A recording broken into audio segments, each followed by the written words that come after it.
the title of your talk is Building a Future of Scalably Reliable and Efficient Computing. I don't know. So we said that maybe we could start out with a little discussion, and we thought that maybe we'd throw something in the air of, so there are these views of functional programming and formal methods, and how many people sort of dance between these two disciplines quite freely. And there is something about functional programming that attracts us to the other discipline and vice versa. It's something that's quite unique. I mean, you don't see many graphics people or operating systems people sort of say that, okay, I'm interested in formal logic or category theory or something like that. So what do you think is behind something like this? Yeah, I think there's a strong overlap between functional programming and formal methods, and I think it's because there's a sort of shared heart of intent between the two, which to me is really understanding computation in powerful and practical ways. So I think we've known since the 50s, 60s at least, that the imperative model of computation makes rigor, makes certainty about computation impractical. So it's sort of doable in very small toy languages, imperative languages. But if the language gets more realistic or the problems get more interesting, the imperative paradigm itself thwarts the ability to work with certainty, to work correctly with computing. And so that was a huge part of the motivation for our field of functional programming. And then Haskell in particular was taking a really sort of purist approach. And we used to refer to Haskell as our motto was good for equation reasoning. So we were really talking about the fact that programming can be mathematics. So you can have math, logic, the tradition of Euclid and much later, and especially to the 20th century, when we really understand what proof is about. So we have that tradition. And then in the middle of the 20th century, we got automated computation. So that was a huge deal. But the very early models in which computation was founded, they reflected the original machines. The original machines were very weak and unreliable. And so the languages directly reflected them simply because we couldn't afford abstraction. And that was what we call the von Neumann model of computation. Now, I mean, no disrespect to John von Neumann. He was brilliant. He invented massively parallel computing as well as the sequential model. But by starting with the sequential model, we made, I think, certainty an impractical enterprise. Functional programming was about rescuing that intent and putting it into practice. I think we've drifted away from that kind of basic aim and basic values, but that's what got us started. Okay. The discussion is going to be a bit difficult because that every time I say something, it becomes quite high. So we have to maybe see how we do this. So I have a mic on me. I also have a mic here. I can pass this mic around to people who want to also join in on the conversation. I think that makes sense sometimes.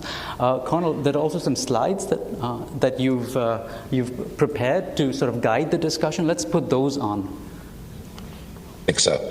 Let's do that. Okay, so I'll present and hopefully this will work. Yeah. Oops, that was the wrong one. Sorry about that. Let's see, present. How about that? Now, I'm not seeing my slides. Are you seeing my slides? There we are.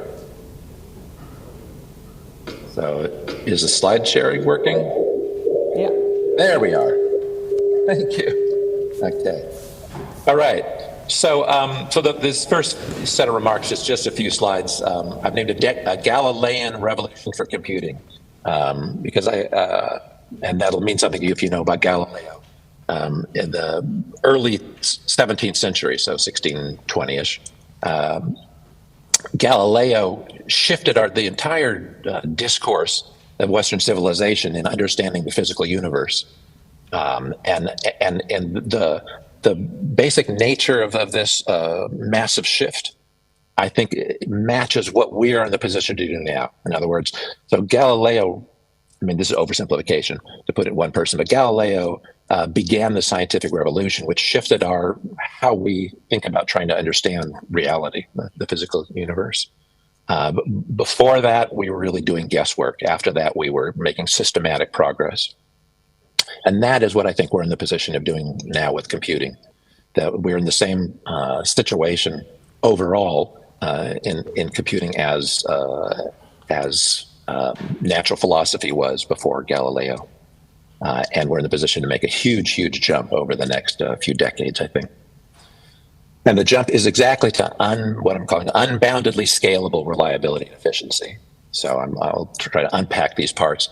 I think just, as a practical matter, we care about reliability of our computation. So we use computation because we're trying to accomplish something in particular, and we want to actually accomplish it, not miss the boat. So that's the reliability part, and we want to do it every time.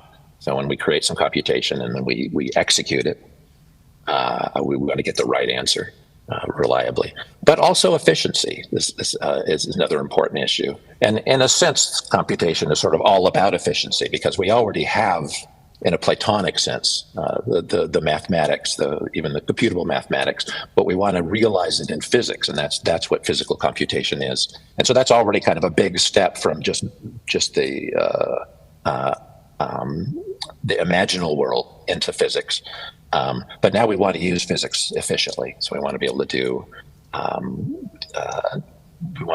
computation fast, with low latency, with using little physical resources. And these days, energy is really the primary thing that we're trying to save. You can't save time without saving energy.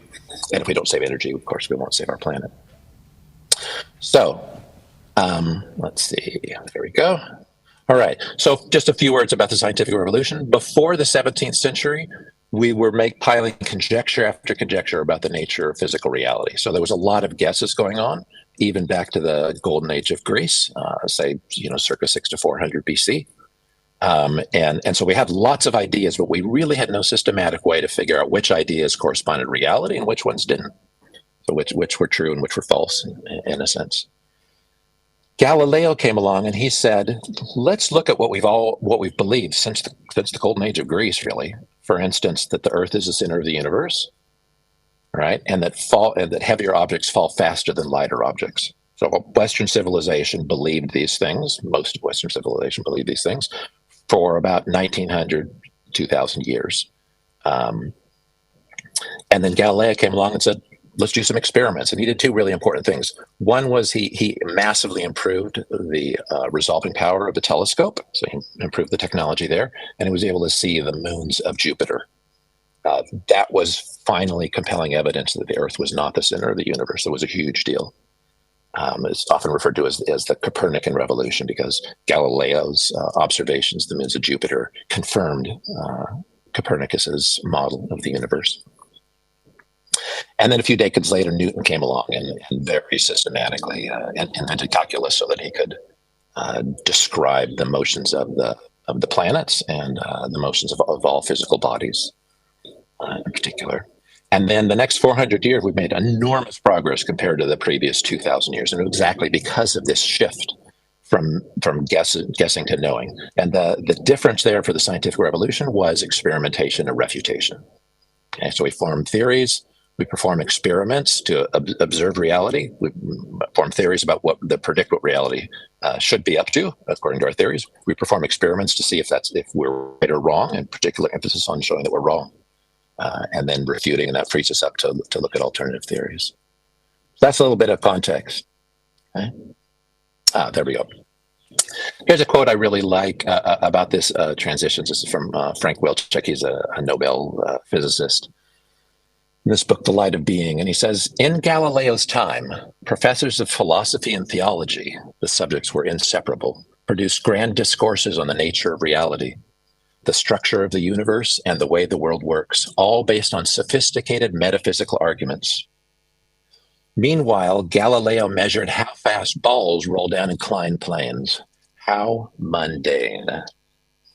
But the learned discourses, while grand, were vague. Galileo's investigations were clear and precise. The old metaphysics never progressed, while Galileo's work bore abundant and at length spectacular fruit. Galileo too cared about the big questions, but he realized that getting genuine answers requires patience and humility before the facts. What I love about this quote is that it captures, I think, a kind of a real fulcrum that will determine whether we move forward into a kind of age of knowing with respect to computation, or we stay stuck in the age of guessing where we are now. And that has to do with patience and humility before the facts. Okay? So if you were going to a surgeon, you would want to know more than that he knows how to operate on your heart or liver or something. You want to know that he knows how to do it right. Okay? If you get a plumber, you want to know that he really knows how to do it, not just that he can wield the tools and perform some side effects on your plumbing, but he really understands the principles and really has a systematic way to get to correct desired results. And computation is fundamental to civilization now, right? And so if we stay stuck in sort of acceptance or resignation to not knowing how to program correctly, right, then we're missing an enormous opportunity for sort of choosing to continue to build our civilization on a foundation of sand on which we really know we can't rely. So can we do better? Well, it's hard. We've known about program verification. We've known about logic for a long time, but we've experienced to be very difficult. And I think there's a certain impatience in our industry and impatience in our personalities, which is we want to build more stuff and we want to build bigger stuff. And I think what doesn't get said as much as I'd like to hear is there's an enormous cost, which is the stuff we build is wrong.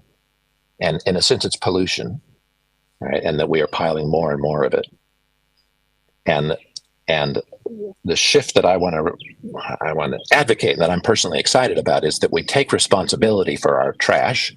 You know, we take responsibility for correctness, for truth, not just for tickling some transistors, not just for doing something, hitting pipes with a wrench or something like that. So it's difficult. It's a humbling experience, but as with the scientific revolution, before applying these reliable tools for correct computation, we are building up sophisticated metaphysical arguments, and after we really know what we're doing. So right now in history, I think we're at a phenomenal pivot point. We have an enormous crisis and an enormous opportunity simultaneously, and they match. So the crisis is that civilization depends on computation in more and more important ways, more and more fundamental ways. Even in physics, I think we are figuring out that information and computation are kind of primal notions out of which physics emerges. So if you want to think about the big picture, computation seems to be central. If you want to think about our much smaller picture of doing things here on this planet, we know that computation is for the last few hundred years, especially the last 100 years, is extremely important, getting only more important. Okay. But we are using the wrong foundations, and we've known this for decades. If you know about John Backus's Turing Award paper, can programming be liberated from the von Neumann paradigm? This is exactly what his paper was about. So if you don't know, John Backus led the effort to develop Fortran. So John Backus is the father of Fortran, which is sort of the quintessential imperative programming language. And he won a Turing Award for his work. It was 1976, I believe. And his message in that Turing Award was essentially Fortran was a huge mistake. Okay, so not singling out Fortran, the whole imperative programming paradigm is a huge mistake because it has no nice mathematical models. Okay? It has no nice mathematical properties, therefore. And it's exactly mathematical properties that allows us to make systematic progress toward correctness. And so this is a huge deal. All right. So our crisis, I would say, is that we have a fundamental contradiction between the foundations of our field, which is the sequential notion of computing, and the two things that we care dearly about, reliability and efficiency. Okay? And I'm going to suggest that some coping strategies, have emerged, and they're not things that we really should be clinging to, but more kind of evidence that we're on the wrong path. And so one is what I'm calling programming-only languages. So programming-only language is a language in which you describe how computation works. So you can describe an algorithm at a higher level or a lower level. Might be a very low level, kind of some sort of assembly sort of thing, or it might be quite high level, like a language like Haskell. But the languages are programming only, meaning they only describe how a problem is solved. Okay? But they don't describe the really essential things, which is what does the program accomplish, and why is this sequence of actions, say, or the sequence of computations, how is it that performing that sequence of computations gives us the correct answer? Yeah. That's all you can say in a programming only language. All right, and another symptom is testing. So in practice, we spend quite a lot of energy, that's physical energy, mental energy, on testing. And why do we do that? It's because we don't know, right? We don't know if our programs are correct. And the purpose of testing, of course, is to move toward reliability, but it can never get there, right? Because testing is usually a finite process, right? And our programs usually take infinite number of possible inputs. Then there's a class of like decision procedures that are automatable, but really not scalable. I mean, it's impressive how well they have scaled, especially over the last 10 years. But ultimately, they're solving NP hard problems, and so they cannot be scalable. And so examples of that are model checking, SMT, and graph isomorphism. So model checking and graph isomorphism is used heavily in hardware verification. And then I want to suggest another one, which may be more controversial here, which is properties. I think a kind of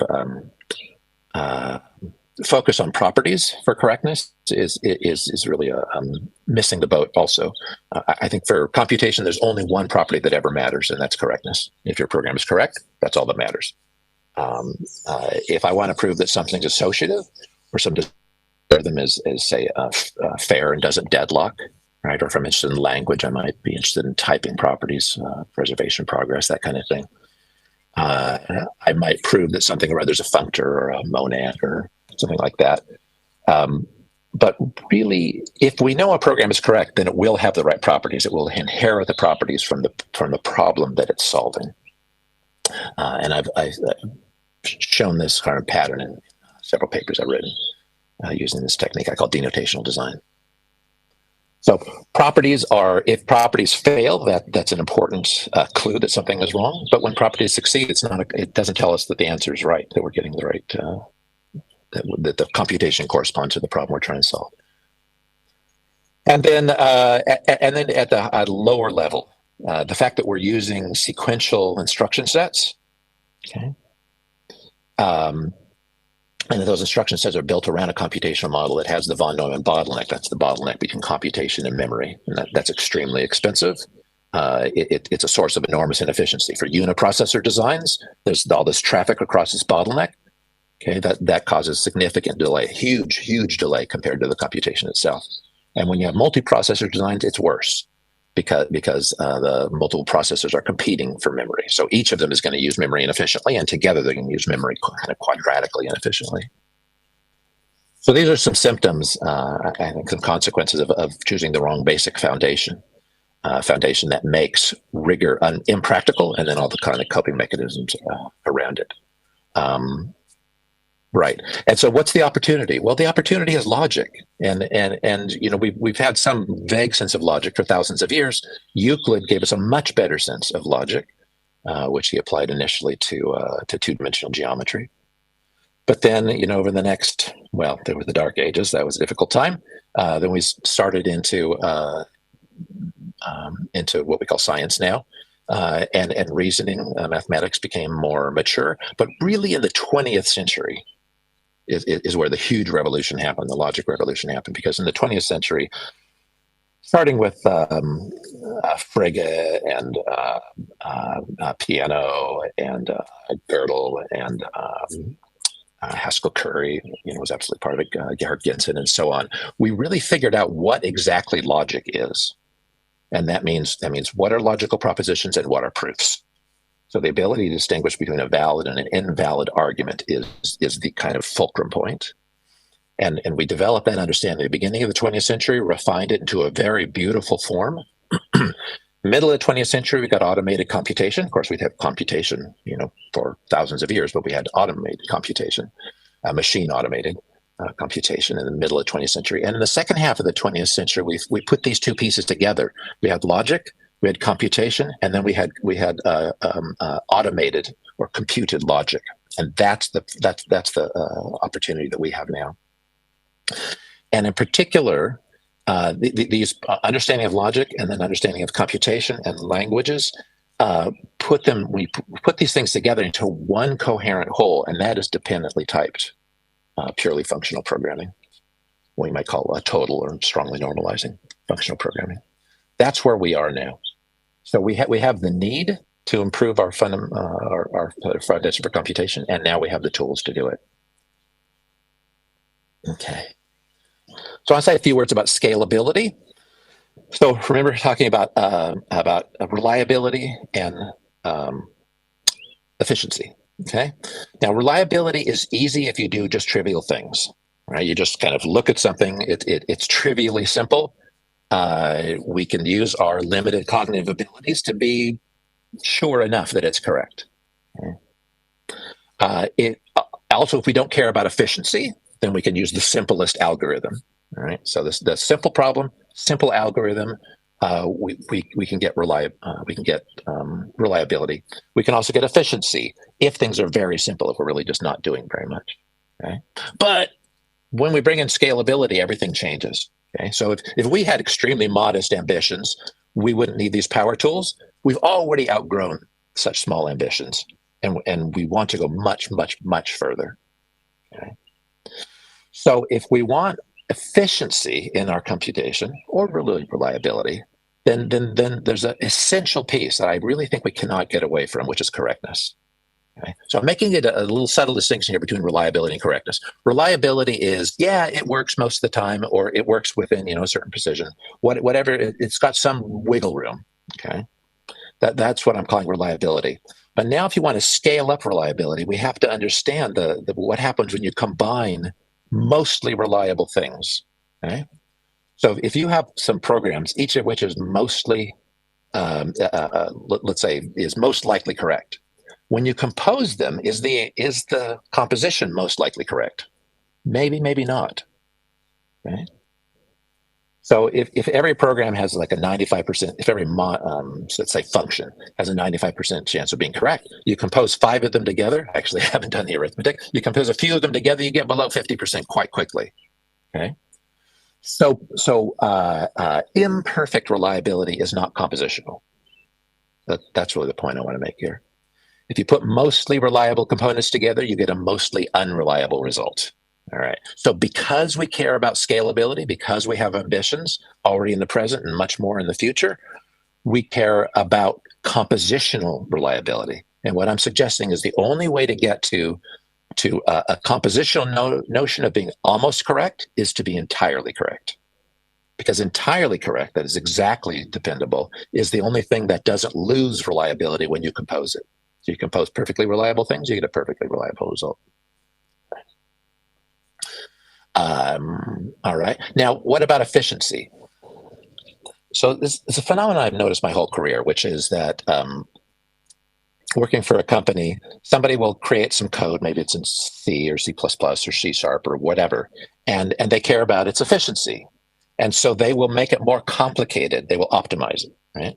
So you take a piece of code, it may be reasonably simple, but then you want it to be efficient, so you optimize it. Okay, what happens? Well, the program is no longer as simple as it was.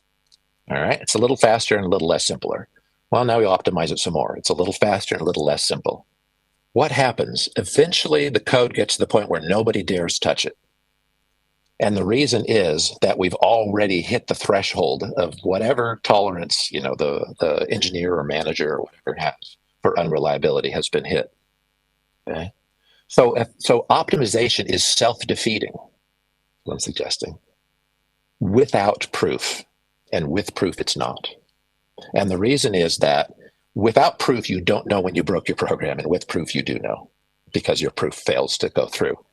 Okay? And if the proof checking is part of the type checking as independently typed languages, then when you try to compile, you'll be told, no, your argument that you made no longer holds because you violated some assumption. So that's crucial.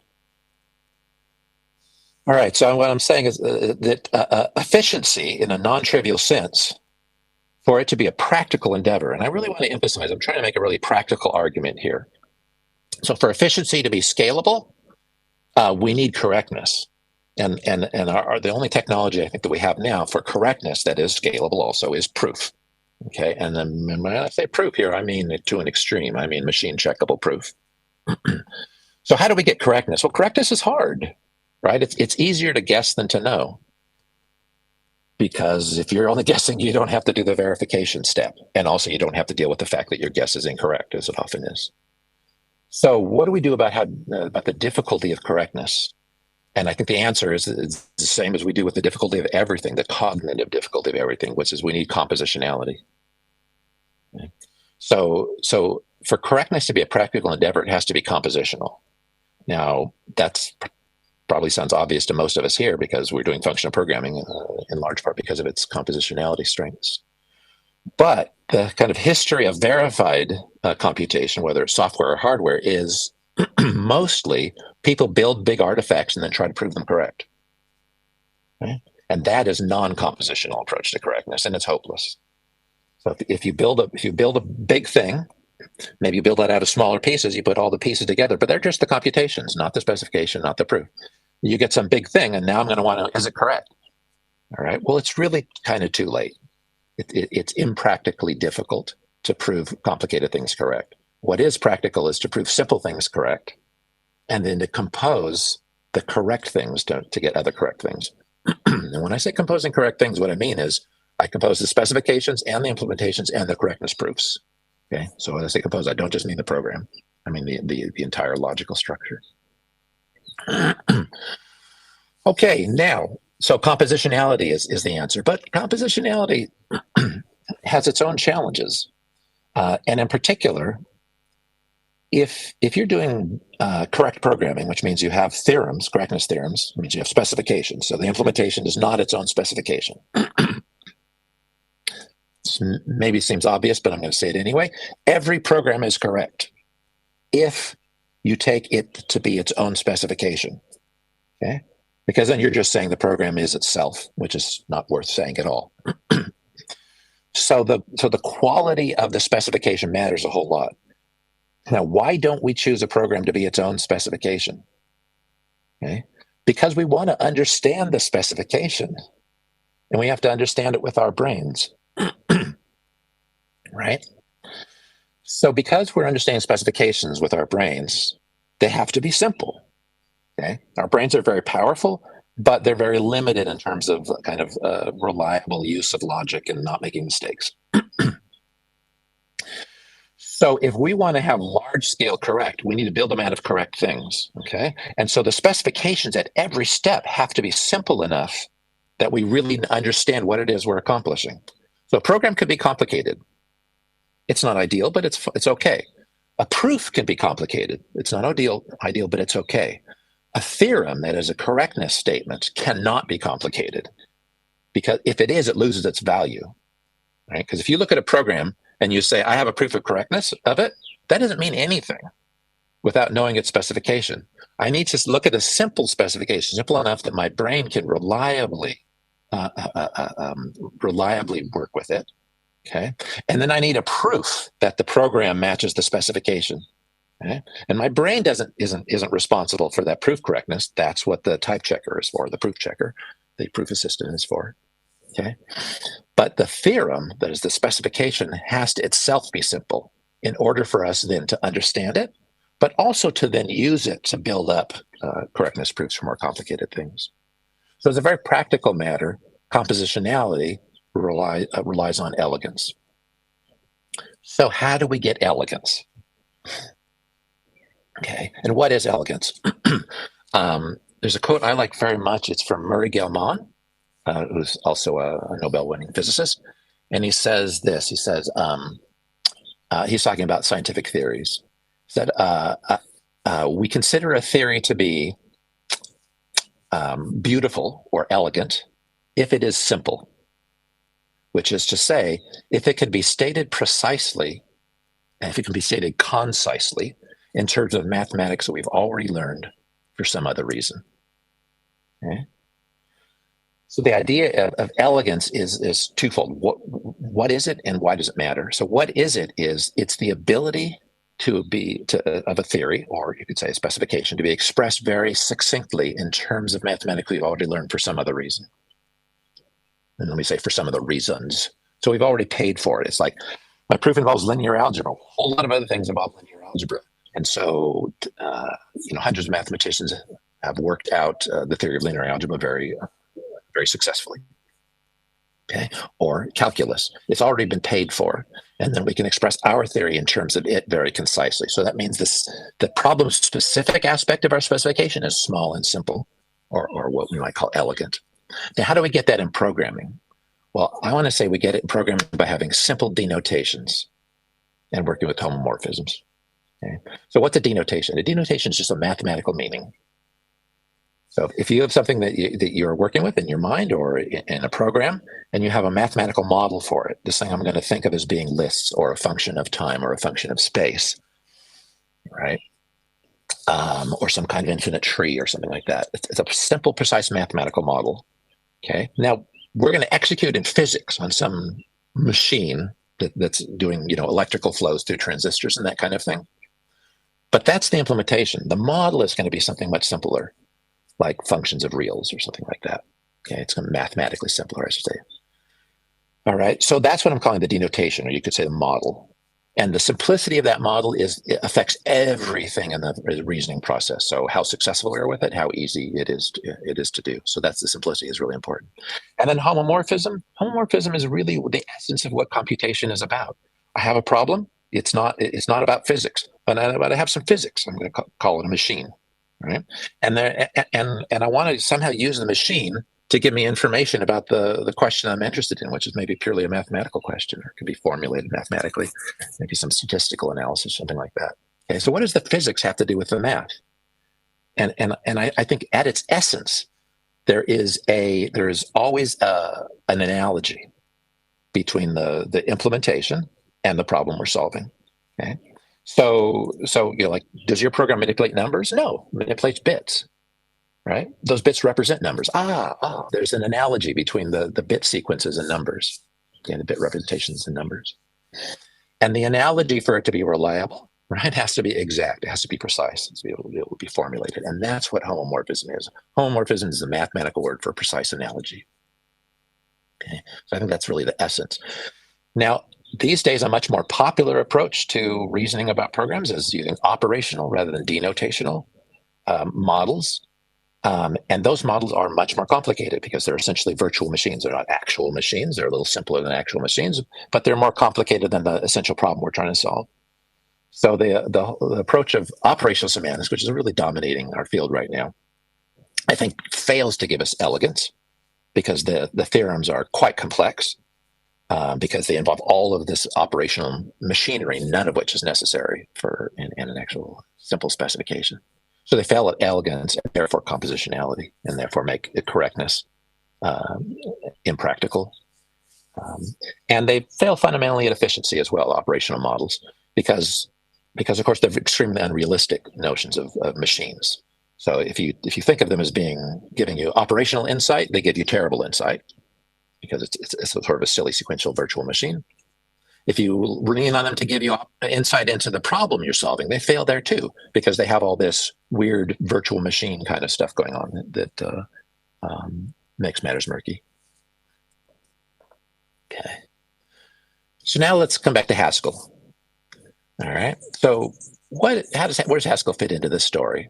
And it's got some, I think its heart was in the right direction. And that's why I used Haskell for 25, 26 years as my primary language, and still have a lot of affection for it. And so at the heart of Haskell is this denotative core. Denotative is a term Peter Landon introduced as in his seminal paper, 1966, The Next 700 Programming Languages. This is the paper that gave birth to ML and Scheme and Haskell and sort of all modern functional programming languages, but also this notion we call domain-specific embedded languages, which is to use a very high-level lambda calculus-like language to encode domains and functionality. And in this paper, Peter Landon suggested, let's stop using the word functional. It's already ruined. It already doesn't really mean anything precise. It's just a sort of imprecise term that people kind of think they understand, but really don't, or worse, they understand differently from each other. And so he recommended the term denotative. He also called it genuinely functional, as opposed to merely masquerading. And the idea of a denotative language or a denotative representation is that you have a mathematical model, a denotation, and that every operation on your representation can be explained in terms of mathematical operations on the meanings. Okay? So there's already this homomorphic flavor. The meaning of, say, the meaning of some concatenation or some overlay of images or something is some function of the meanings of the arguments. So the meaning of the composition is a composition of the meanings. So that's this homomorphic flavor, or you could call it compositional. Right? So Haskell had this denotative core, and our motto was good for equational reasoning, which was the point of that, of course, was good for correctness. But it was only on paper. Okay, this sort of this intent, and I mean only on paper in two senses. One is that it didn't really work out that way. We're mostly, I think, Haskell programmers are not doing proofs, and so kind of having a proof-friendly language is a feature that exists in papers about the language, especially early papers about the language. But also, even when people do proofs, and I did proofs for decades working in Haskell, my proofs are only on paper. Okay? And that means that they're likely to have mistakes in them, right? Because I'm relying on myself or maybe a paper program committee reviewers to catch my mistakes. And then there's a subtler implication, which is that it's that there's a certain criticality, there's a certain critical review, a high standard. If I write a program, I look at it, right? It's on paper and it's in a formal language. And also I share it with you. I put it in a library and I share it with you, and you're going to look at it. And I know when I put it in package or something, I know that you're going to look at it. I want you to look at it. So I really try to make my programs be clear and beautiful and powerful. I make them be, I try to find just the right level of generality. And so the fact that I have this formal language in which I write programs really helps give me feedback. The fact that because it's formal, because it's tangible, I can share it with you and you can use it. So I have very careful standards. But my proofs and my theorems are like only on paper. And so although I care about them, I don't get the same kind of feedback process. I don't have the same kind of, I don't end up with the same quality, I think, in my proofs. And I didn't really appreciate this difference until switching from Haskell to Agda a few years ago. So let's see, there's another aspect of Haskell, which is this thing called monadic I/O. It's really a misnomer, the idea of calling Haskell's I/O monadic. It's a popular thing that people are saying. We can talk about that or not. And the idea of this thing called monadic I/O in Haskell is that it's sequential, and also more fundamentally, it's non-denotative. Okay. So all of Haskell had a denotation. We maybe didn't write it down, but we knew what it was. And when we adopted this monadic so-called approach to I/O, we lost it. So that if you look in, I think, is it the Awkward Squad? Probably the Awkward Squad paper by Simon P.J. and Simon Marlowe, and I forget if there was another author. There's a very clear point in which they say, let's consider this thing we're talking about, this monadic I/O denotationally. We have no idea how to do that. There are several reasons. One of the fundamental ones is concurrency. And so the paper just sort of explicitly says, well, I guess we give up and we're going to do operational semantics. And so that to me was a huge shift point, because we lost the denotational nature. And without that nature, we really, I think, are doomed to lose efficiency and reliability as well. Okay. Why do we lose reliability? Because, it's like Backus pointed out, imperative languages, which monadic I/O is one, the imperative paradigm itself does not support practical reasoning. And what does that have to do with efficiency? Well, this is a funny, ironic point. People will often say, I'm going to write my linear stateful code for efficiency. But there's a fundamental problem with that point of view, which is that machines are not sequential. All right? The actual, if you look at the physical universe, is massively parallel, massive fine-grained parallelism over all of space-time. And so that's the world in which we live. And at much smaller scales, the computers that we build also are massively parallel. They pretend to be sequential. They're not sequential. They only pretend to be sequential. And when I say pretend, I mean they implement a sequential instruction set. And that sequential instruction set embodies a sequential model of computation with single-threaded state. But the machine's nothing like that. It was like that in 1947. But in 2023, it's nothing at all like that. Sequential processors are parallel implementations of late 1940s computers. That's what they're trying to do, and they waste almost all of their efficiency trying to pretend to be sequential. So the idea of using a sequential language, whether it's Haskell with I/O or whether it's, say, something like Rust, it is a kind of a fundamental efficiency fail, because it dooms us to working as if we're in a sequential world when we're not. And all efficiency comes from parallelism. I mean, almost all efficiency these days. So there's a motto, I'm sure you've heard, I've heard it a few times, which is, that's a design principle for Haskell programming, for instance, which is functional core imperative shell. The idea there is that you should make your, you should write little islands of purely functional code and then stitch them together with I/O, with imperative kind of thing. And maybe you put, some sockets in between them or something if they're on different machines. And so this seems like a very pragmatic kind of a motto and a principle. And I think, it's gotten people to make some Haskell programs. But it's also a fundamental fail in that you have to choose where the shell is, right? So the idea of functional core imperative shell is that you have this functional, compositional, and therefore, at least in theory, correctness-friendly paradigm that only works in the small. That's the core. Okay.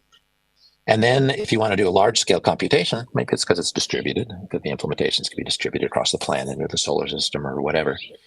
Then you revert to imperative communication between them. And the consequence is that even if you could do reasoning on the small, you can't do reasoning on the large. And guess where reasoning matters most? It's in the large, because that's where our own biological cognitive abilities fail. So that's where we really, really need correctness. So what is beyond Haskell? All right, so I think Haskell is pointing in a really great direction, or at least it was. It's pointing in, I think, a bunch of different directions now, some of which I think are going to get us toward this Galilean revolution, and some won't. So Haskell has types going for it, and I think we all know, because of where we are here today, that types are really useful in preventing some bugs. We might say they're useful in preventing bugs, period, but I think we all know they're only useful for preventing some bugs. And those bugs are, they're sort of easily detected incompatibilities, or what's the word, inconsistencies. So when I write my function definition and I say it takes a string, and then I have my function call and I'm trying to pass it a Boolean or something like that, well, that's an inconsistency and it'll be caught. And I'm very grateful for that. That's a lot of bookkeeping that my mind is freed up from having to deal with. Okay, but if from a correctness point of view, it really misses the heart of the matter. And the heart of the matter is, what is my program supposed to correctly accomplish? And what argument, objective, machine verifiable argument, is there that indeed my program successfully accomplishes its goal? Okay. And Haskell types, like ML types and others, are not up to that task. There are little hints with like type level naturals and things like that, which kind of chip away a bit. Okay. But when we make a shift to dependent types, everything changes. Okay? So dependent typing is just a little more complicated. Let me take that back.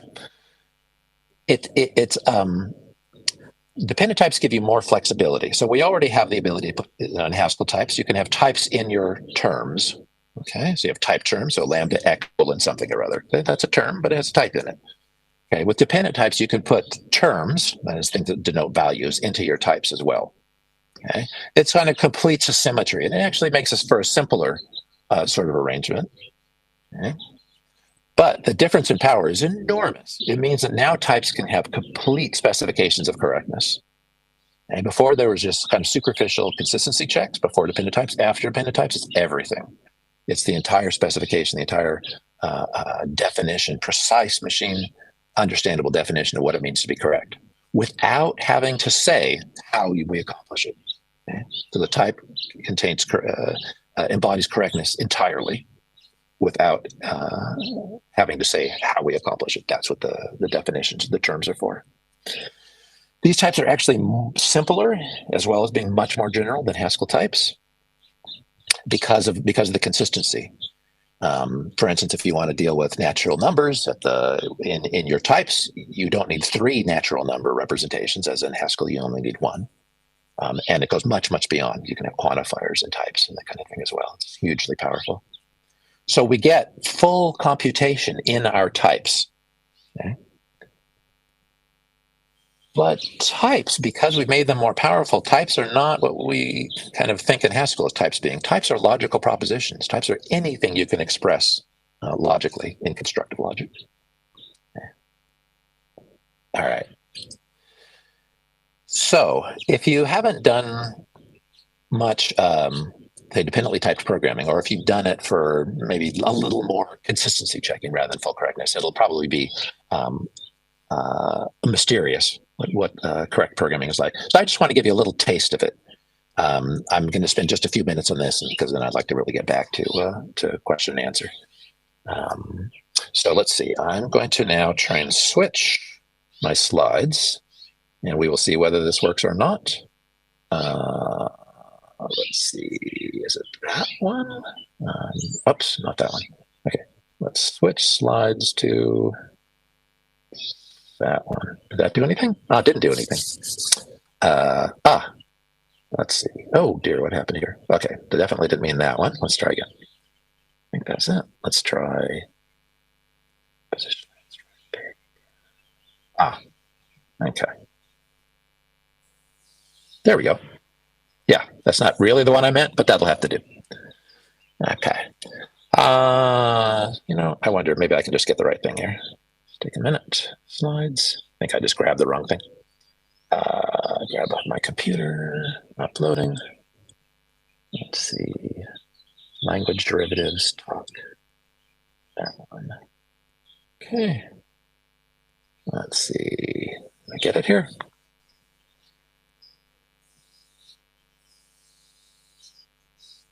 I grabbed the wrong thing.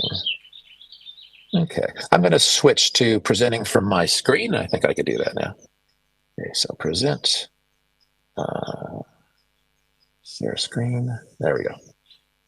Share screen. Entire screen. There we go.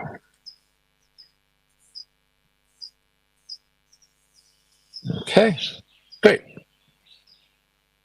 All right. So this is just a taste of what it's like to do to capture full correctness in types. Okay, significantly beyond what Haskell could do. This is from my ICP 2021 paper, and in this paper I explored formulating languages for the purpose of parsing. Okay, but using dependent types, and explore what are the benefits of doing so. And I was quite surprised. This is my first significant project in AGDA. Okay, so I'm guessing a lot of you don't know AGDA, and so I'll just try to explain here briefly, but enough to make it clear. So if you want to think about parsing, right, well, this is really important to think clearly about what language you're parsing. So a way of describing a language. So we need a way to describe a language, and then we want to be able to parse that language. Okay, so a way to describe languages is through something like a grammar. And that's what we'd be very familiar with. Regular expressions are kind of a simplified form of grammar. But I want to talk about not how to represent a language, but what a language is. Okay, then we'll talk about how to represent it. But what is a language? And classically in math, like set theoretically, you say a language is a set of strings. Okay, perhaps an infinite set of strings. Some strings are in the language, some are not. Okay, so that's one way to think about what a language is. And then you could talk about what are the building blocks of languages. Well, you've got like singletons, a language that has just this one string, and maybe even a string with only one character in it. You have the empty language, you have the union of languages, you have the intersection. Mostly we don't talk about that, but that's there too. Perhaps you talk about complement, perhaps not. And then you have an interesting operation, concatenation of languages, and then a kind of repeated concatenation, the star, Kleene star operation. Okay, you have the empty language and the universal language. All right. So set theoretically, we talk about these things in terms of set, but type theoretically, that is with dependent types, there's a really interesting alternative, which is instead of saying sets of strings, we're going to say a predicate on strings, okay, a type level predicate, which is to say a function from strings to propositions or to types. Okay, types, propositions, same thing. So that's the approach that I explored here. So a language is a function from sequences of A. Okay, so A is characters, so A star, just call that string. So it's the function from strings to types. So in AGDA, in Haskell, we might say type or star. I think we're moving away from star. In AGDA, we say set. Okay. There's also a thing about universe levels, which is how you avoid logical paradoxes. So that's what the L is here. You can ignore it. So a language is a function from strings to propositions, strings to types. Okay. So that's a natural type theoretic notion of what a language is. And now we can talk about what are the building blocks. What is the empty language?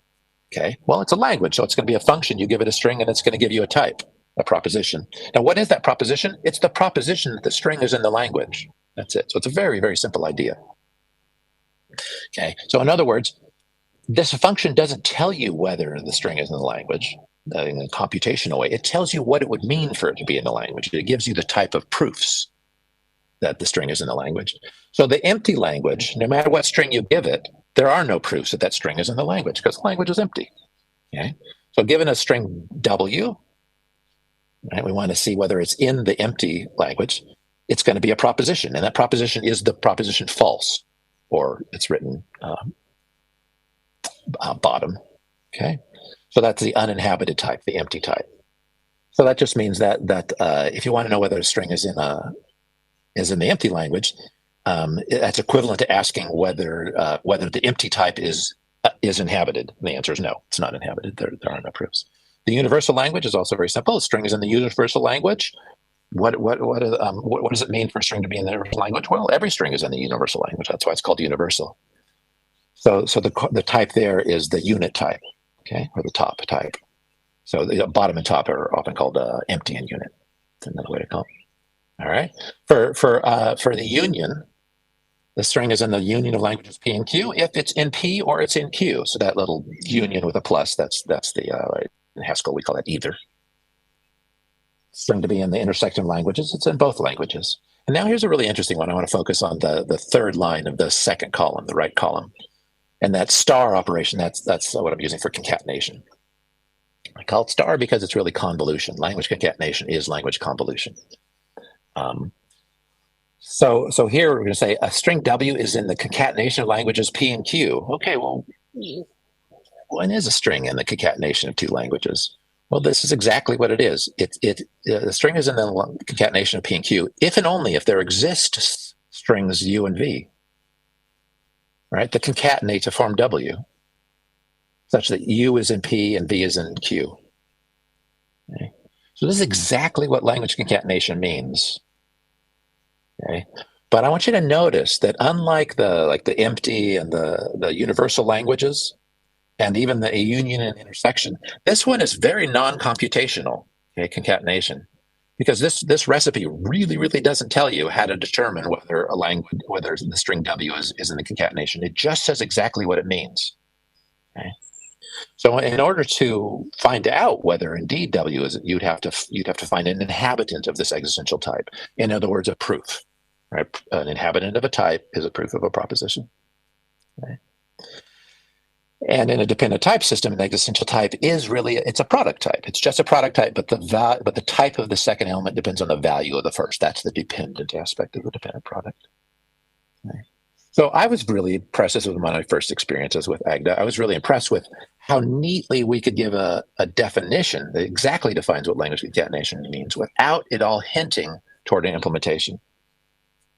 And that's really important because specifications have to be simple, right? And any hint about implementation is going to make them less simple. And then the struggle to hint without losing too much simplicity encourages us to put bad implementations into specifications. Very inefficient. All right. So the puzzle really is how to compute parsings. Okay. And there's this very clever idea. It goes back to the 1960s.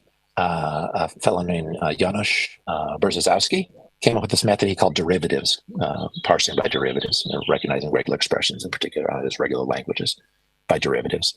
And there's like two very simple operations on languages, which he called new and delta. And the idea of new is new you apply to a language, and you get it tells you whether the empty string is in the language or not. Okay, so new like in for knowable, and delta like d for derivative. So a language is knowable if it contains the empty string. Okay, the derivative of a language with respect to a character, so the derivative of a language P with respect to character A, is another language. And that language contains all the A suffixes of strings in P. So in other words, if you say I have a character A, I want to look at my language P and throw away everything that does not start with A.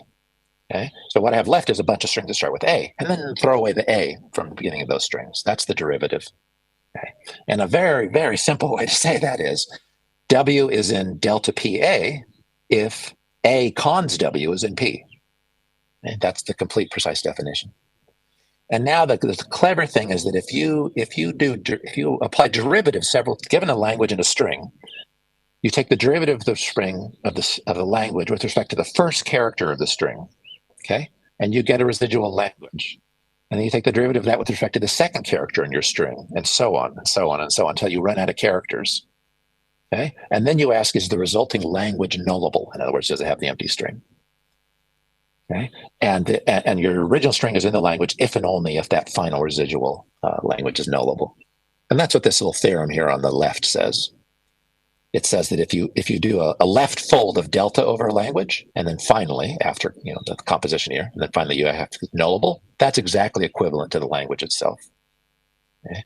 Now, the point of this theorem is that we don't know how to compute whether we don't know how to decide P. Okay? So P as a predicate, to decide P means we have a computational means of finding out whether something satisfies the predicate, whether a string is in the language. Given an arbitrary language, we don't know how to do this, but we can easily prove that the language is equivalent to this kind of multiple differentiated and then nullable check, and therefore it can be decided if you can decide derivatives and nullability. And then it turns out that you can, for the building blocks of regular languages and somewhat beyond, you can indeed compositionally decide for an arbitrary string whether it's in the language or not. And that fact, the compositional decision, is this backed up by this collection of lemmas. Okay? These are type, right? These are type signatures. So when I write this type signature, what I'm not showing you is that's in the paper. Okay? But the fact that a proof exists means that these lemmas are true. Okay? And then by reasoning purely at the level of types, which means non-computationally, you fairly easily derive this set of lemmas, and then the correctness of the parsers follow directly from the lemmas. So that's the idea. Then when you make a transition from the predicates, which are non-computational, to the decisions about the predicates, which is computational, and the type system mediates that and makes sure that you get it correct. Okay. So I think that's probably a good place to interrupt, and then shift into a conversational mode. Well, thank you very much.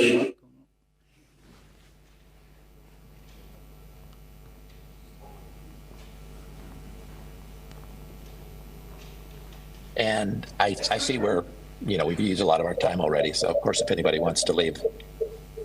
have some dinner. Do you think we will be able to apply this sort of denotational design to problems as challenging as computer vision, speech recognition, speech synthesis, or are we stuck with machine learning where we just feed a bunch of data into the model and hope that the right answers come out? I love that question. Yeah, I've thought a fair bit about machine learning. I've worked some in machine learning a few years ago, and yeah, as bad as the rest of the industry is with respect to rigor, machine learning kind of seems to elevate it to a virtue, the lack of rigor. And of course, I don't think that's sustainable. It's a really interesting question. I think there are at least two questions. One is what does the math of machine learning? Right? You can describe the math of machine learning. It's particularly deep learning is just about function differentiation. That's all it's about. And we've known since Newton and Leibniz what function differentiation is. Okay, and then it's been refined a bit since then. So the math of at least deep learning, reinforcement learning, say, is a different math, also not very complicated. The math is quite simple. Then there's another question, which is how do you implement it? How do you implement it correctly and efficiently? Okay, so an awful lot of what goes on in machine learning is how do you implement it efficiently? Now, machine learning, I don't say the essence of say deep learning is just function differentiation. Okay. Why is that? Because deep learning works by gradient descent, and a gradient is a derivative. Okay, so really the only interesting thing there is computing derivatives. Now, deep learning is the popular implementation of differentiation using deep learning is something called backpropagation, which is a very complicated, very imperative, very stateful algorithm. That's a disaster. Okay, the fact that deep learning, which is so used so much, and into which so much energy is placed and so much greenhouse gas is emitted, right? It's disastrous that people are using backpropagation, and it's not just really backpropagation that's the problem. The problem is that it's it's stateful sequential algorithm, and therefore difficult to parallelize, and performance depends on parallelism. So I think the foundations on which deep learning is built and really even defined in terms of graphs, that's another huge mistake, makes correctness very difficult. Okay, and if correctness is difficult, then efficiency is difficult. Because how do we get efficiency? Well, we try a few things, right, until like it's too complicated for us to understand, and either we hope for the best or we stop trying. So I think the fact that something like deep learning, also reinforcement learning, really has a very simple, precise mathematical theory is hugely valuable, and it means we can do way, way better than we're doing. So we can do simple, correct implementations. We can also do very, very efficient, massively parallel implementations. But backpropagation, for instance, is the wrong starting point for that. The idea of graphs is the wrong starting point, and the graphs is built into the name of neural networks. That's what neural networks are kind of based on this model. So I think modulo some really unfortunate choices, absolutely we can do machine learning. I want to add to that question. Because so the mathematics of the implementations of neural networks might be elegant and we might understand them well, but kind of what comes out of the neural networks, we don't really know how to tie that back to, like the linear algebra or calculus that's going on behind the scenes. So, I mean, what do you think about that fact that we don't really have, we might have a denotation for what's going on, like mathematically, which seems kind of like operational semantics, but it doesn't tie back to the actual result, which would be explainable AI, ideally. Well, it's fun. It's a funny thing, explainable AI. It's something all executives want, right? Marketing wants, but I think what explainable AI is aiming at is doing as badly as we do with regular programming. Right. In other words, like the explanation is some Python code or something would be a more satisfying explanation than a trillion parameter model that seems to work. Right. So I think we can aim much further than the notion of explainable AI and more attainably. So what is it? trying to understand something in terms of a complex model, an operational model, like like an algorithm, something like that, that would be progress over what's happening now. That's easier for us to understand than a trillion parameter model. But it's really not. Doesn't really solve the problem. It's just less bad. I think what we really want is to be able to have very succinct theories, right, and machine checked proofs that our implementations are quick with respect to them. I think what you're getting at, it is a really challenging problem, which is, for instance, gradient descent is not an optimization method, right? It's a local optimization method, right? But the question is really a global optimization question. So I think there's a really interesting puzzle, which is, why is it that using a local optimization technique, gradient descent, seems so effective at solving the problems that we're interested in? I think that's a really interesting question. I don't know how to get insight into that question, but I think what we can do is we can sweep away all the unnecessary complexity that comes from using imperative models, using from graph-based models, using imperative languages like Python, which is dominant right now in this field, and then looking at the remaining questions and committing to really doing an exploration. I don't know the answer to that one, but I think there are significant things on the way that we can solve. What makes me sad is the idea that because there are some problems that we really don't even know what the right grip on them is, in terms of like, why is local optimization effective, that we don't try to improve everything else around it. For me, it's really valuable to improve everything, simplify and improve everything I possibly can, because then the remaining problems that I don't understand become clearly apparent. I don't know the answer, but I know the question, uncomplicated by all the silly things like using the wrong language or wrong paradigm.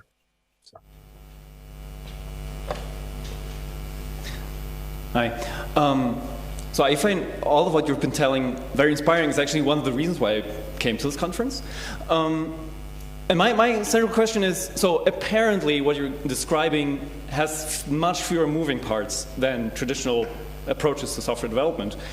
But how would we teach a new generation of informaticians, software developers, logicians, whatever, clear thinkers, while looking at the room full of Haskellers?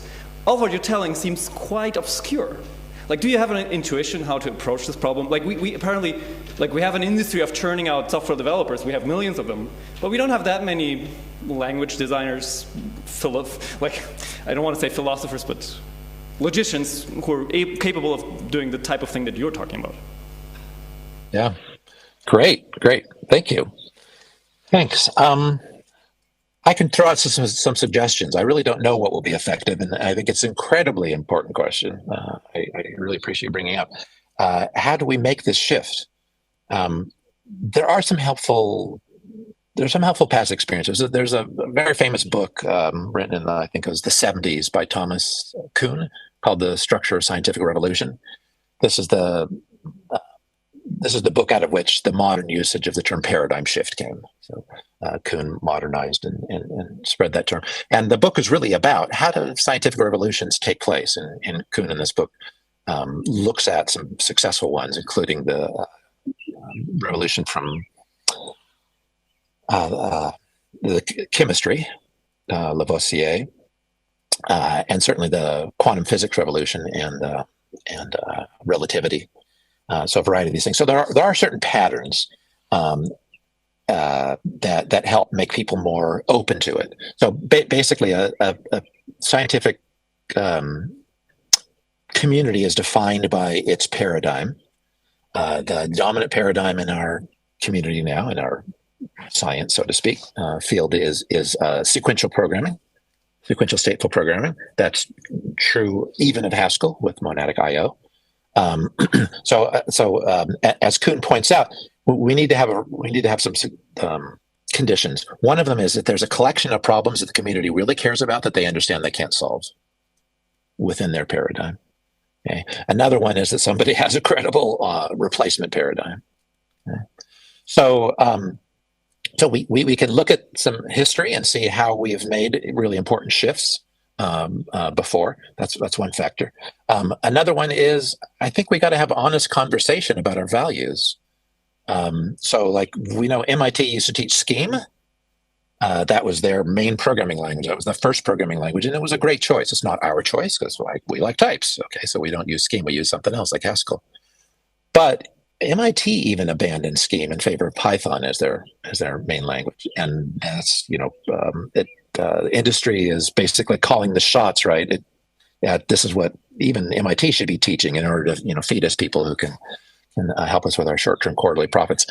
I think we need to have an honest conversation in which we say, look, there's short-term expedient choices we make that are really responses to capitalism, right? So making a buck, and then there are long-term directions for the investment in civilization and what we're doing here in the long term.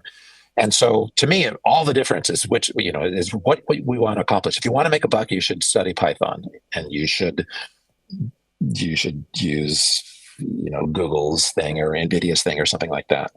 But if you really want to understand computation, not just adapt to the mistakes we've made getting here, okay, the coping mechanisms, not just learn how to work around fundamental poor choices, but really understand computation, then we're going to want languages like Haskell, but beyond Haskell. We're going to want language in which we can express with clarity.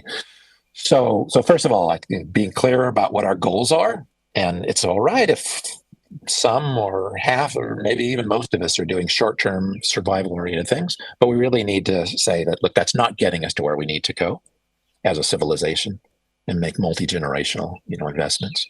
And part of that is, you're not going to maybe get paid as much as if you're cranking out more machine learning code in PyTorch or something like that. Then how do we enable people? So, all right, find people who care about a Galilean revolution in computing, and then how do we enable them? And so, there's tutorials, there's books, there's nice online communities, there's gatherings, where people can help each other. I myself am taking on mentees. I've been doing that for the last 6 months or a year, maybe. Because I care about this very much.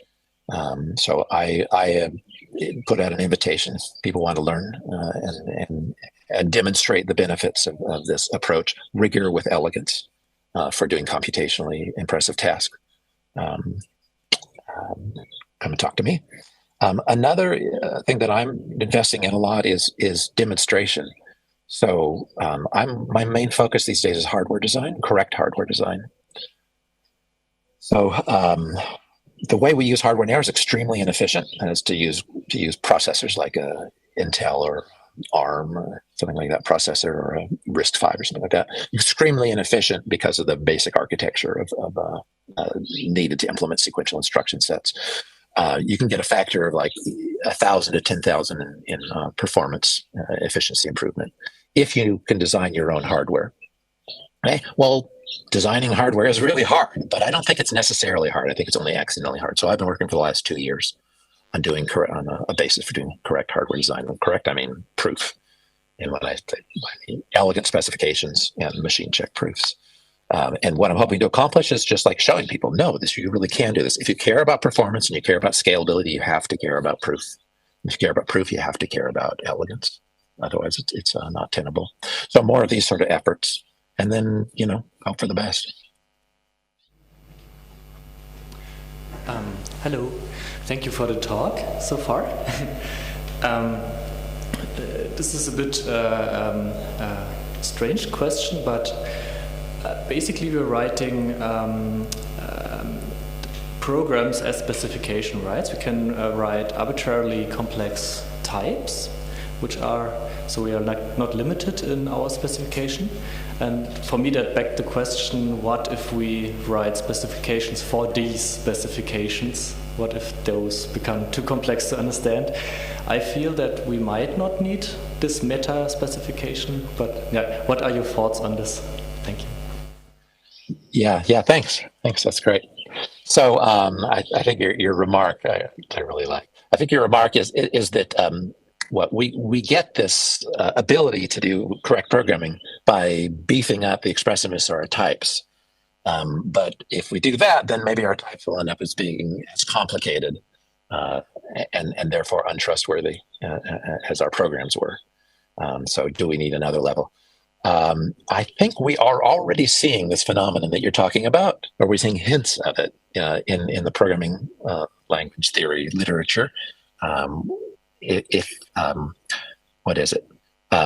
Most formal-ish, or let's say rigorous, most rigorous work that gets published these days uses operational semantics, and I think, and therefore the work has that property that you described. It has extremely complicated specifications, and from my perspective, that means that we've lost. In other words, you have a correct program, but you don't know what it means. You don't know what correctness means in this case, because it's too complicated, right? And the specification isn't itself checked. That's the question, right there. The program is the answer. The program, the proof of the answer. Yeah. So how do we avoid this? And I don't think I've seen a need for jumping another level. So my principle is always to make the specification as simple as possible, to sniff out anything that smells operational, anything that smells like a strategy, a problem solving strategy, should not be in a specification. So for instance, I'm working with the Mentee on some probability, moving towards statistical inference. And if you work with probability, you understand there's a certain mechanics to working with probability distributions, say discrete, finite, or infinite continuous. And there are operations used to combine probability distributions, right? And those operations involve addition and multiplication, right? And there's a constraint back there that all the weights add up to 1. When you combine, you add or multiply or something, probability distributions, you end up doing all this arithmetic. Well, so that arithmetic, is it part of the specification or is it part of the program? Well, if you just learn the probability theory and you're probably trying to apply it, you would say, well, I'm going to formulate this thing as a probability distribution, and then I'm going to do some operation on these two distributions, and it's going to involve this arithmetic. So it sounds like it's part of the specification, it's part of the theory. But I think that's wrong, because those multiplications and additions are computing something. Right? So what is it they're computing? And I think the answer is they're computing, in the case of discrete, they're computing cardinalities of sets or types, you could say. And continuous, they're computing volumes, they're computing measures, that kind of thing. So I would say that would be a mistake to put that arithmetic into the specification. That has to be something that's proved from a simpler specification, which I think has got to do with cardinalities or measures or that kind of thing. The quick glimpse I showed you of languages is another example where I really worked hard to keep the specification simple. And it was really at the language concatenation. When I formulated language concatenation in, say, Haskell, I couldn't compute types, so I computed Booleans instead. Right? So then you have a recognizer as a function from strings to Booleans. Well, that's a computational formulation, and it makes language concatenation very awkward. You either can't do it, or you have to build some kind of algorithm into it. Right? So the fact that with dependent types, we don't really have the burden of computability is a huge win. So not only did your specification not have to be efficient, it doesn't even have to be computable. And in that language, give an example of that. So there are some, to me, were surprising and very pleasant surprises about how simple the specifications could be. Of course, that means there's more work in developing the theories and proofs. I don't mind that at all, because it's all machine checked, and also it's shareable, in the community. Okay. Hope I answered your question. Thanks. Someone in the front. A fine point on it. So yes, can make very complicated types for your specifications. Don't do it. If you do it, it'll make correctness unscalable. Hi. So this all makes sense if you make your specification really simple.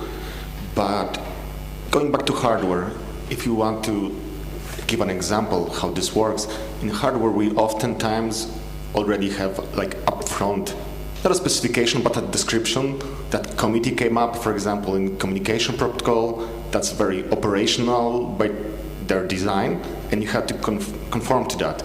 So how you tackle that kind of problem with that approach? Yeah, thanks. That is a really important practical social practical issue, which is building on each other's work. So somebody has come up with some complicated thing, and if it's a committee, it's probably a union of complicated things. and then we want to interface to it. I think that's just difficult in general. I mean, it's something I've struggled my whole career with knowing how to make that, how to bridge the gap usefully from the simple, elegant, rigorous to the messy realities. Boy, I guess there are two possible directions. You know, one is that we figure out how to make really useful components. That, I mean, it's essentially the thing that I was decrying earlier in my talk, the functional core imperative shell kind of idea, right? Is that you build little islands in which you can prove things. You try to, put enough functionality in there to really be worthwhile, and then you've got we have these really awkward places to cross the gap. And guess what? We cannot trust such systems exactly at the points where they cross. We use other coping mechanisms, testing, and so on. So that's one direction. And it's going to be painful, and we'll make some progress, but we're not going to get to the promised land that way. I don't think. Another direction is to say, look, we need another experiment going on in this civilization. So we have the experiment of let's make a big mess and then add things to that mess and hope for the best, and maybe it all goes to hell after we die or something like that. Or we can say, in addition to that experiment, let's try to build really ambitious things from these principles, right?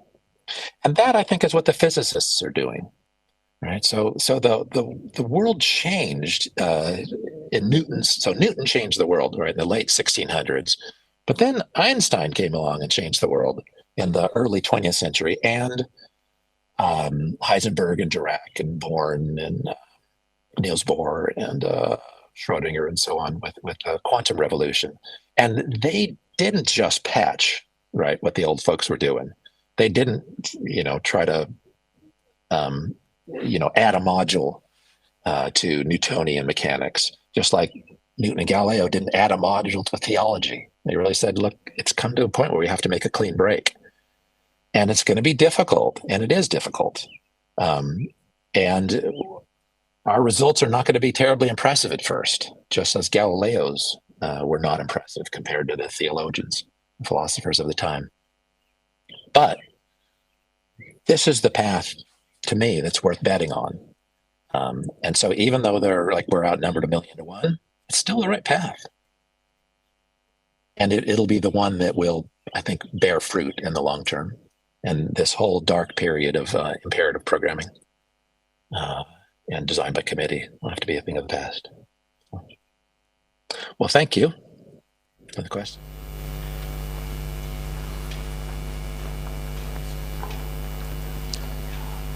What do we do if there's no morphism between the problem domain and what we can feasibly compute?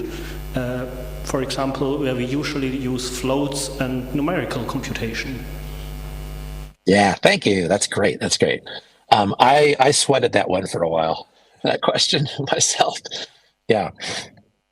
I think there are two answers. I think that there's the right long-term answer, which is we figure out how to do exact real computing practically. And that may sound like a fairy tale to you, but I really believe in that one. And we in this room know about lazy evaluation, right? So we in this room know that you could do correct computing on infinite representations, right? In a practical sense, that's what we Haskellers have accomplished. All right. So exact real numbers are just infinite data structures, right? With a particular semantics. So we can do that too. Now, how do we do that efficiently? Okay. Sometimes when I mention that option, people will say, "Yeah, but that's silly. We have construct a real library, but it's just this kind of it takes 1,000,000 times too long or something like that." Well, that's just because we haven't optimized it. We haven't really figured it out. So if we're designing our own hardware, for instance, and the hardware is reprogrammable, which modern hardware is, then I think we can design hardware that does exact real computation and does it efficiently. Now, that may sound like a contradiction because it takes infinite time to do exact real computation, but it doesn't. It takes finite amount of time to extract finite amount of information out of an exact real number. That's what we're doing all the time with lazy evaluation. That's what makes it modular, makes it reasonably efficient. So one answer is stop using floats. It was a huge mistake. And I think that is really the right answer. And that's what we're going to need to get on with progress. Now, there's also a much more reachable intermediate answer, which is you define a data type that is floating point numbers plus an error bound, plus a proof of the error bound. Okay, so say you have an exact real computation, but we're not going to implement it. We just know exactly what it means, but we're not going to implement it on a. If you want to think of hardware as finite. So instead, we're going to use floats, but not just floats, because floats have a fundamental bug, right? Which is a floating point computation is approximately correct, right? But every approximately correct thing is non-compositional, because when you put two approximately correct things, they get less correct. You put 10 of them together, you get nowhere near correct, okay? And floating point computation happens in loops, which means you put maybe 1 million of them in sequence together, right? So the answer can be arbitrarily wrong. That's the basic problem with floating point. It's not only wrong, but you don't know how wrong it is. If you knew how wrong it is, it would be okay, because then you could say, now I'm going to use double precision, now I'm going to use quadruple precision, or whatever. So what we can do is we can define a sort of adaptive representation that will give us as much precision as we want, or we can define even more simply a floating point number. So we can implement functions whose semantics are reals, but the implementation is a floating point number, right, and an error bound, and a proof that the floating point number is within the given error bound of the ideal answer. And that data type is compositional. Okay. What makes it compositional is we have a chance to say what the error is, and we have a chance for that error to grow. Okay. What makes it correct is the proof. Right. And we know the math of how errors propagate. When you add numbers, the errors add. When you multiply numbers, well, it's a little more complicated. Each error gets multiplied by the value of the other, and then you add the results at the worst case. So that's entirely rigorous. Okay? And there is a homomorphism, an extremely simple homomorphism. If you have, say, a category of these approximate functions, you could form a very simple homomorphism, a functor. And what does it do? It just throws away all of the approximate stuff and leaves the exact ones.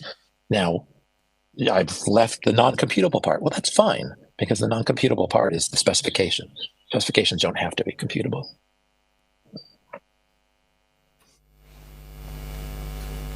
Same thing.